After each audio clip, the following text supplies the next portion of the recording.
You usually have it almost, it comes to like a triangle point, if you will, if not multiple different, almost like a spider web looking off when you have those pressure cuts, folks. Yeah, they do really create that kind of like a triangle shape. It's kind of pretty interesting to watch, to see, you know.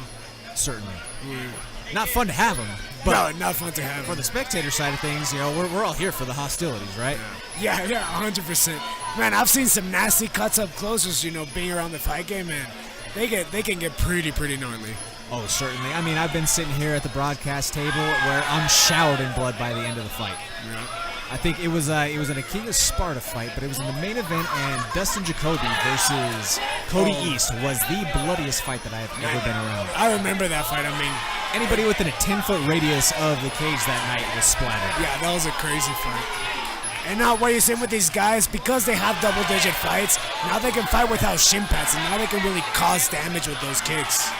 Certainly, and that's a beautiful observation right there, Rafa. And both of these guys right now, strong clinch work.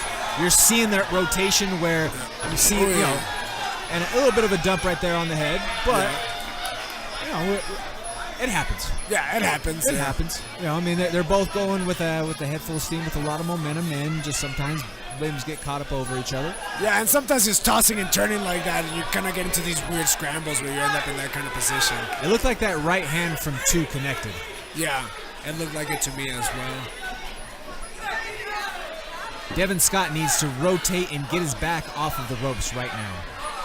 Get himself free from the clinch, do some damage off of the break. Those knees are nice.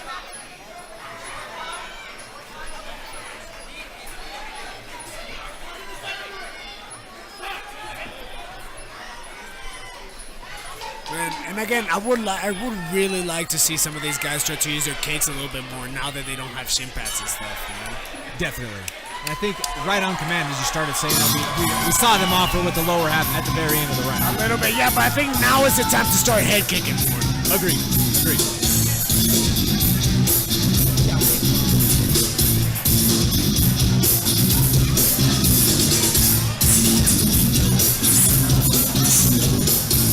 Pretty even first round of action right there for the first 120 seconds that are off. How do you see it so far?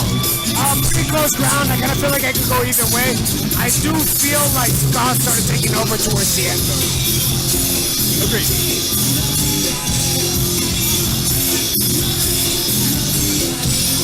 If you're in the RAD Muay Thai corner over there, what are you offering to December 2? I think actually stop playing in the clinch so much. I think play from a little bit longer range, find your jab, find your team, and then try to push Scott back a little bit. It looks to me like Scott has a little bit of the reach advantage, so I think you want to push him back, put him in a corner where he can't really use his reach as well. Great points right there. But again, going straight into the clinch. Yep, goes straight back to the clinch. He's looking to sweep him off of it. Yeah, he's doing a good job tripping and finding some knees and stuff. He did land a couple of knees to the body hard, but we're seeing Devon Scott return fire and finding success, especially with that right hand. That was beautiful right there. He parried the jab and came with the right hand right behind super it. Nice, super nice. Oh, a nice knee. I would like to see Scott start using that inside leg kick. I think it's going to be open for him. Oh, nice. I do like those knees like that, though. That knee to the body was beautiful. That was super nice. And that is a legitimate knockdown right there, folks. That's what I'm saying. I think, too, it's not that he's not doing good in the clinch, but I just feel like Scott's doing the better work. So I'd like to see him start avoiding the clinch a little bit. And interesting, we didn't see a count. But I thought that was a knockdown to the body. It looked like a knockdown to me, too, but I guess the ref had probably a better vantage point than me. That was a beautiful 1-1-2.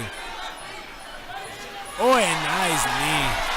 Oh, that's a knockdown right there. That's a beautiful shot right to the solar plexus. And the setup was really nice. He feinted his rear side to step in with that left knee.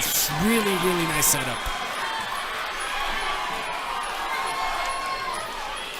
And he's still hurt. If I'm Scott, I'm just jumping on him right away.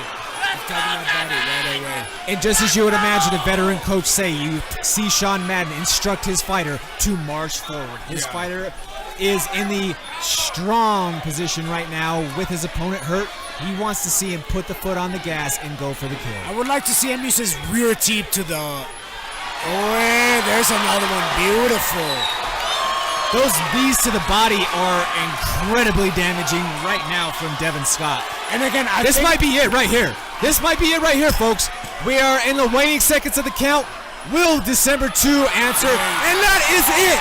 We have a knockout for Devon Scott. What a great finish.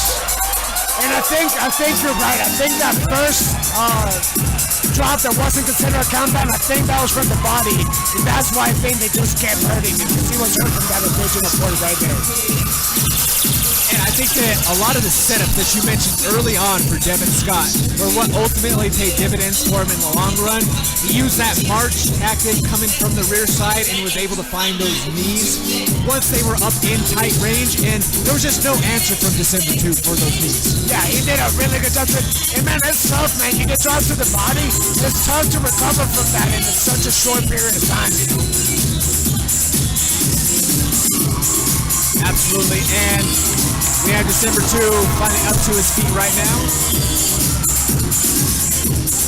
Glad to see that he's able to make it to his feet and get out of the ring on his own volition. Just by the look of it, he might have some potential structural damage to the ribs. Yeah, it could be that, you know. It looked like he hit him in the sternum, which is a super sensitive spot too. So It could have just been that. Hopefully, no ribs are hurt, but it could also be a rib, like you pointed out. Fighters to the center of the ring, please. And for our official decision, In the matter of about 15. With a TKO, fighting out of the red corner, Devon